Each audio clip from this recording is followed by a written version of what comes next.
Oh, what's up, ladies and gentlemen? Welcome to Extra Time with eXtine. We talked about Borderlands 1 last week, so it's only natural we talk about Borderlands 2 this week.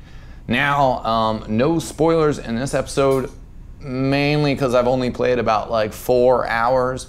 I've only dived into the Siren class, even though I really want to play as Zero the Assassin. That's just how it goes. I'm gonna get some more game on tonight. I'm gonna get some game on tomorrow after dealing with some business. Put some more hours in, play with some friends. I've only played with like one person for like 10 minutes. Multiplayer fun, and basically I'll give you, my 5-hour estimate review. Still kicks ass. Pretty much everything that I was expecting, which is not a radical change from Borderlands 1, but more a fine-tuning.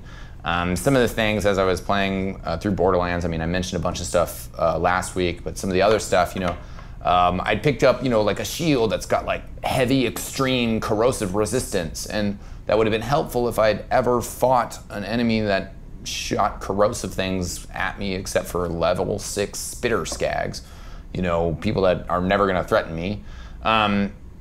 And it seems like that and the elemental weapons and a lot more variety there, the different types of weapons. Still feeling that stuff out. It still seems like the way that the quests work, that the ramping of your character, a little bit more fine-tuned. The UI is definitely much more fine-tuned, very sexy. I, of course, am playing on PC, not on console. Sadly, but it is, a hardware restriction that Gearbox by themselves cannot work around. Sadly, there is no split screen option for PC Borderlands 2. That's definitely something why I recommend Borderlands to console players. I say, yeah, you can play a split screen co-op, just as easy as that. I would love to be able to do that. But the PC version in the menus are now actually PC specific.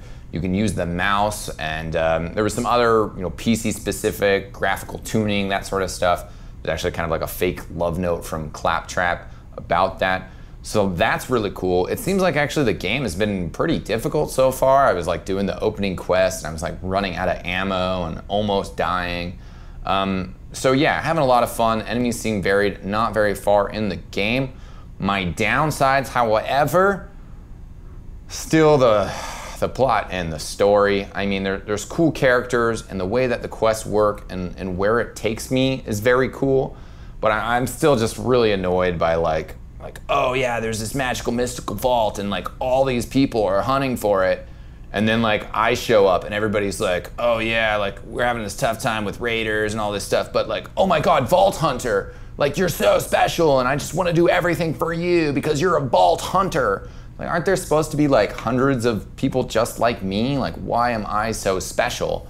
And then like Handsome Jack is like the bad guy, and it's just one of those like, oh yeah, like you're gonna make him the bad guy, even though he's like charming, he kills innocent people, and you just kind of throw that out there. And then he too is like singling me out as like he hates me, and it's like, if he's this like super badass that's like charge this corporation or higher up in this corporation, like how does he even know about me as like a level 2? Like why does he even want to kill me? I'm like level 2, and so that's kind of a little but I can live with that.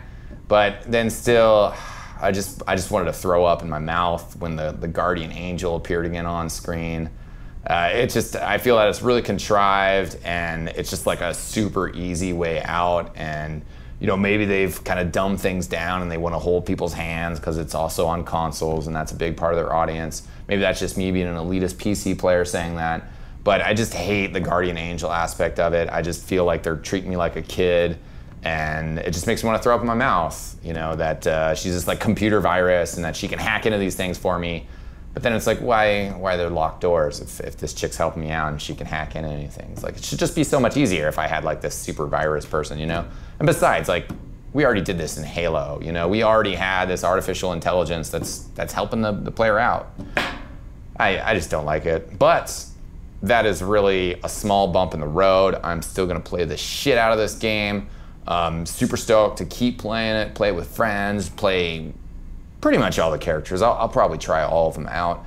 And I love this game. I think it's a lot of fun, but I'm overlooking the storyline. So you know, what I think will happen with Borderlands. Maybe the DLC will be more awesome. Maybe the story's going to pick up and be more awesome.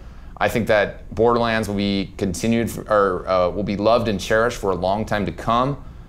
But this edition, and you know, unless Borderlands 3 really steps up the story, I would not put it in like the top tier of games ever. You know, you look at Half-Life, you look at Half-Life 2, the storytelling, how those games went and evolved, top tier. You know, some of the other console games, Generations, whatever. Borderlands 2, ton of fun, not quite a super top tier game for me, but still a lot of love, and you guys should check it out. So, keep playing, play us. I'm eXtine. I'll see you next time. Peace out.